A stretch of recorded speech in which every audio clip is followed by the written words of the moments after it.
and welcome back to my channel. Today it's going to be a different kind of video with the release of Strangerville. I think that's how you pronounce it. I keep calling it Strangeville in my head because I'm just like, no, it's Strangetown.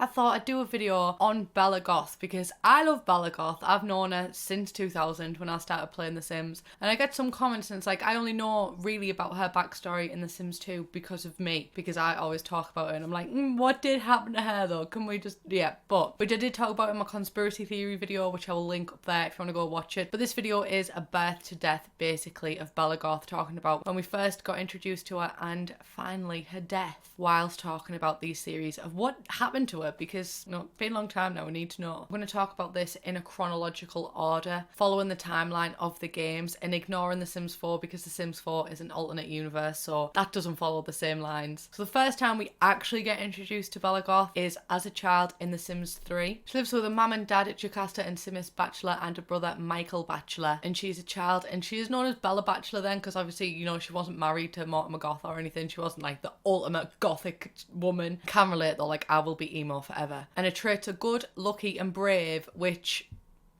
I mean, lucky could kind of be contested considering what happens to Bella Goth later on, but I'm not here to argue with that one. I'm just here to give you the facts, so we'll just, that one's by the by. She's got 1 point of the painting skill and her zodiac sign is Cancer, which, hey Bella Goth, me too, babe. And even as a kid, she was still a goth. Like, she was into all of her stuff. Her room had skulls on it. It was all decked out. She was very well behaved, actually, as a kid. And she was referred to as the best dressed girl around.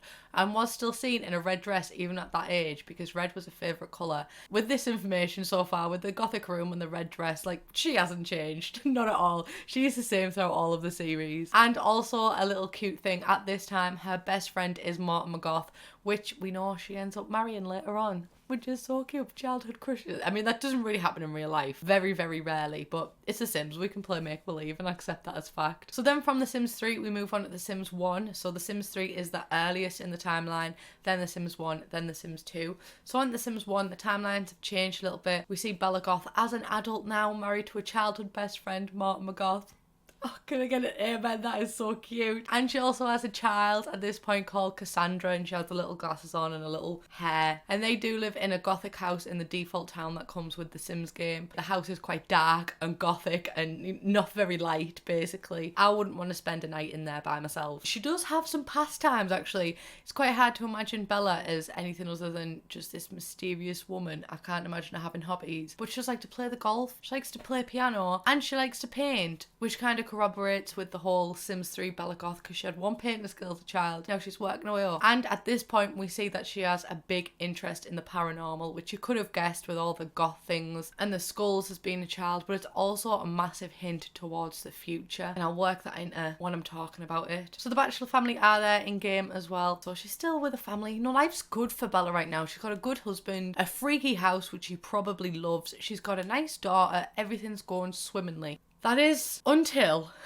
we hit The Sims 2, which is just, it's another ball game. This is going to take up the majority of the video because so much happens in The Sims 2. The Goth family are still living in a suburban type area, which is Pleasant View. Pleasant View has another long story to do with the land grabs, which I might do a video on if you want me to, like Sims information videos like these. So let me know if you want them. But yeah, they still live there in a very suburban area, still in a very gothic house. Again, still quite scary, but these gothic themes are still present. She hasn't changed that much. Mortimer is now old, Cassandra is an adult, and they now have a child called Alexander. And Cassandra is engaged to the local heartthrob, the ladies' man, Don Lothario, which, that to be honest, that was going to go down like a lead balloon from the get-go. That was not going to work.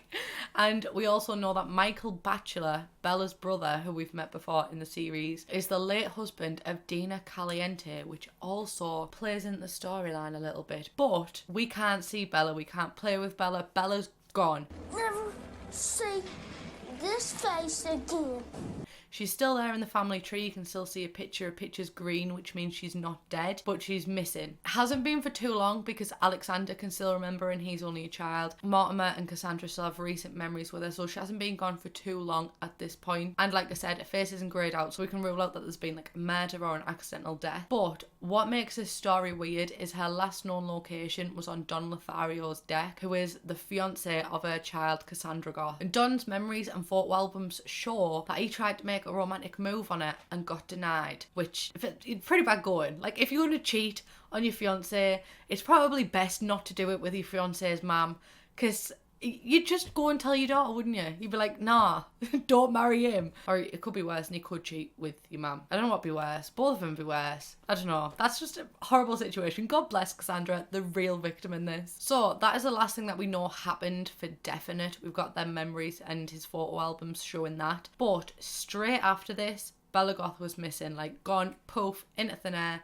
Nobody knows where she's gone. There's nothing to say she was here, she was there. All the furniture in a house is still exactly as it was. That hasn't been touched. So she hasn't ran away or left her husband. And what's suspicious is the Caliente, I don't know if I'm pronouncing that right, but that's how I pronounce it.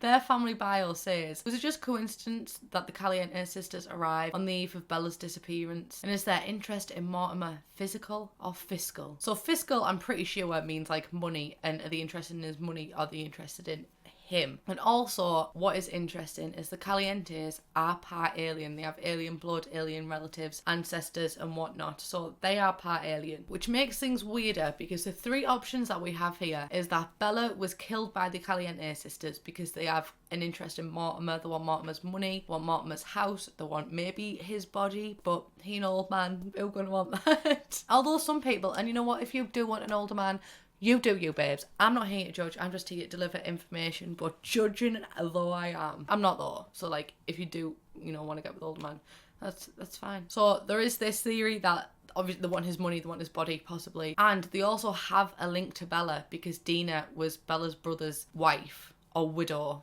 now, because he dead, he gone. So they already know this family. They know the money that they have, they know the house that they have, the life that they lead, they know Bella, they know Mortimer, probably know the kids. It might make sense for them to maybe want to kill or harm Bella Goth to get her out of the picture, so they can swoop in and go and get Mortimer and take his money, have him themselves. But there is a lot of grounds in this theory, but it also doesn't make sense, because Bella's not dead. You can see in the family tree her picture's green. She's definitely not dead. She alive. She out there somewhere. For them to have killed her to go after Mortimer's money doesn't make sense. Doesn't mean that there wasn't any foul play, but there's definitely something a little bit weird there. Then the next theory is that because Don Lothario tried to, you know, do his freaky, work his magic, do the old razzle dazzle on Bella, and then gets rejected, obviously, because, you know, family always. He done something against her to kind of shut her up. But again, that doesn't necessarily work, because she's still alive, unless he's keeping her somewhere in his house. But if you play his house, there's nothing there, none of her furniture, none of her things, no sign that she's been there, apart from on that deck. So that leaves us with the option that the last place she was on the deck, and we definitely know Don Lothario was there, but he doesn't know where she's gone. Now, the only other thing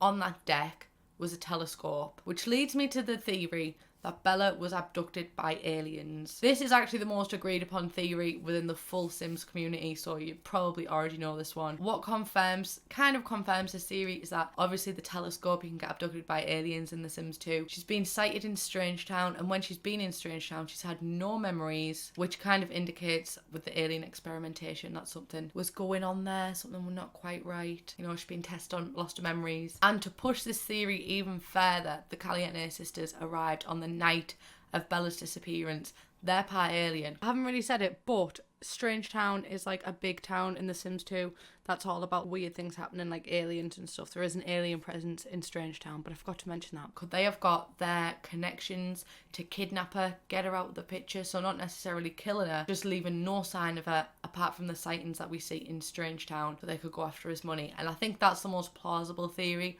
The most accepted theory is that she was abducted by aliens on his deck, but the theory I believe is that that happened, but it's because of the Caliente sisters. They're not good. And because The Sims 4 is on an alternate timeline, we're not going to know the future. We're not going to know what happened to her. We don't know if she ever got reconnected with the other family. We don't know where she ended up, although Strangetown, because she's been sighted there, but we don't know who took her there. We can't know anything about that. That's gone. So unfortunately, we don't know if Mortimer ever got reunited with the love of his life. We don't know if Alexander or Cassandra ever got to see the mum again. All we know is that Cassandra and Don Lothario did not get married. She got left at the altar, God bless us all. The only future we do know about Bella Goth is that Bella Goth did definitely die, and we can see this with Lunar Lakes. And the Sims team has said that the worlds in The Sims 3 are on different timelines themselves. So The Sims 3 Lunar Lakes town is further in the future than the town that Bella as a child was in. So in Lunar Lakes, we can actually see Bella Goth's grave, which the Sims team has also confirmed is the same Bella from Pleasant View and Strangetown, but there's no confirmation on how she got there or if she ever reunited with a family, which I think is really, really sad. It is quite sad. And she seems there and she's quite gaunt, but it suits with how people look in Lunar Lakes. So that is everything that I have. That is the entire life and death and theories of Bella Goth. Let me know in the comments what you think happened to her, if you've ever played with her from The Sims 1 or The Sims 2 or The Sims 3 actually, because I know some people started with The Sims 4. So let us know down below. Let me know if you want any other videos like this or if you don't. Also, all of the references and the links that I used to find information about this will be in the description as well. Give credit. So with that being said, I'm going to end it here. Please subscribe if you haven't already. I'm a fun time. We have fun on this channel, I like to believe. And I'll see you in my next video. Bye guys.